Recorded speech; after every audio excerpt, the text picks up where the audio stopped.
મુખ્યમંત્રી પૌષ્ટિક અલ્પાહાર યોજના થકી છોટાઉદેપુરના 83,000થી વધુ બાળકોને મળી રહ્યું છે ગરમાગરમ પૌષ્ટિક નાસ્તો।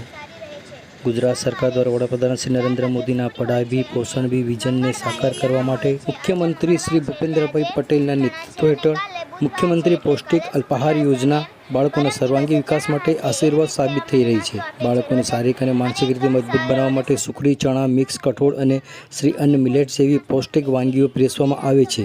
વર્ષ 2025-26માં છોટાઉદેપુર જિલ્લાની 1,262 શાળાઓમાં કુલ 93,103 વિદ્યાર્થીઓ નોંધાયેલા છે, જેમાંથી અંદાજે 83,648 જેટલા બાળકો નિયમિતપણે આ ગરમાગરમ નાસ્તાનો લાભ લઈ રહ્યા છે, જેનાથી બાળકોમાં લોહ તત્વનું સ્તર વધારે થશે અને કુપોષણ સામે રક્ષણ મળશે।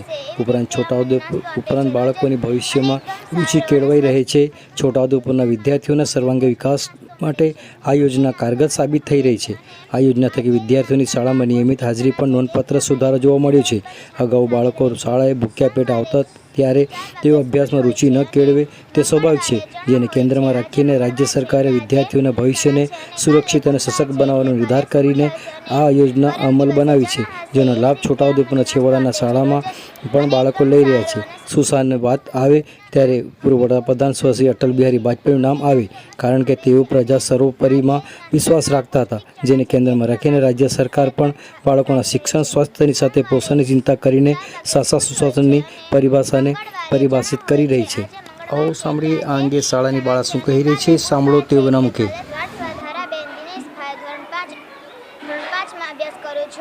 મુખ્યમંત્રી અલ્પાહાર યોજનામાં અમને પૌષ્ટિક નાસ્તો મળે છે।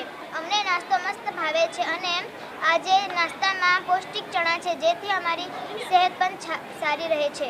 સોમવારે 4 વાગે સુખડી હોય છે અને મંગળવારે ચણા હોય છે। આજે મંગળવાર છે એટલે આજે ચણા છે અને કાલે બુધવાર છે એટલે કાલે સુખડી હશે અને પરમ દિવસે ચણા હશે। એવી રીતે અમને નાસ્તો આપે છે રોજ જ, અને એકદમ સારો અને સ્વચ્છ નાસ્તો આપે છે।